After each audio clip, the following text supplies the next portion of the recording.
What is up guys? Another Friday ride. Chill ride lang muna. Biyaheng Bitukang Manok.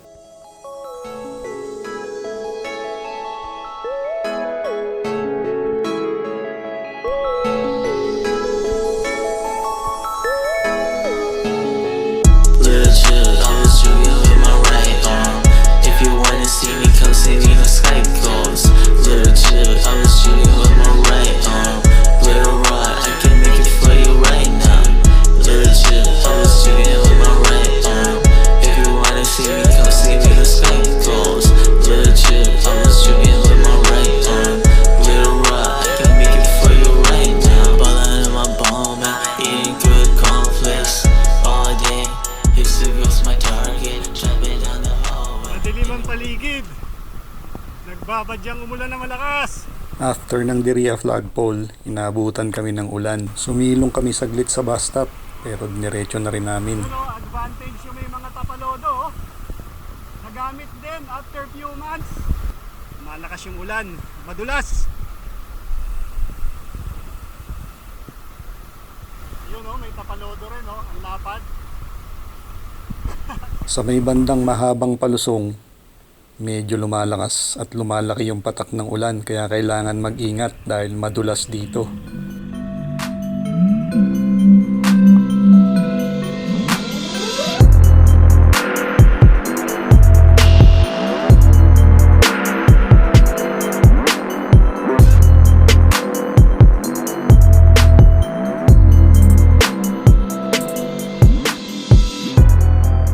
Pagdating namin sa may bungad ng Bitukang Manok, sakto nandito na sila Kadante kasama ang tropa ng RKB Diria Boys. So nagkamustahan muna dahil matagal hindi nagkita. May baon silang breakfast kaya sinamantala na namin, naki-breakfast na rin kami. Sakto sa malamig na panahon, may dala silang sopas, bagong luto.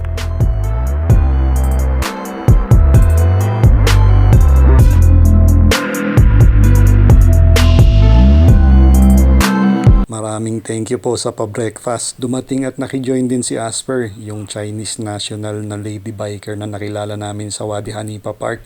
After breakfast, nagpaalam na kami na pumalik na dahil parang uulan na naman. Kasabay na namin ang Diria Boys, pabalik na rin sila.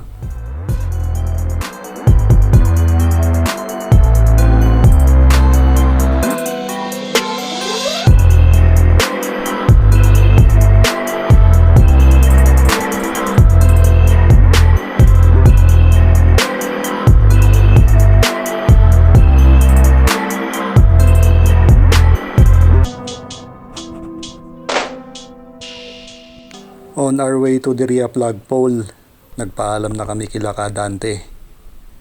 And dumiretso na kami, pabalik ng park.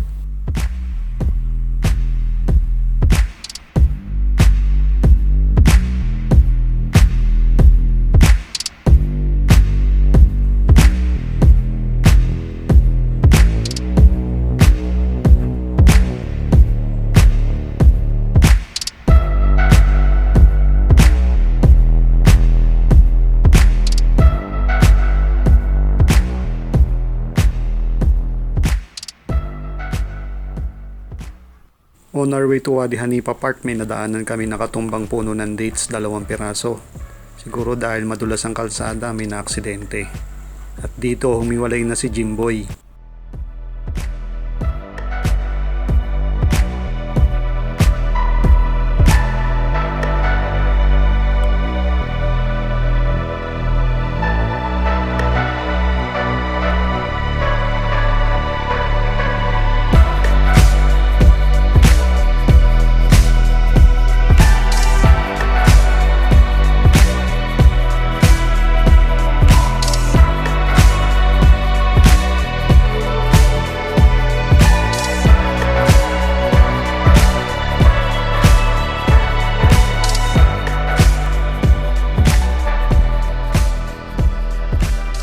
After namin baybayin ng King Fahad Road, kumaliwa na kami sa Talya and we proceed to Olea Street.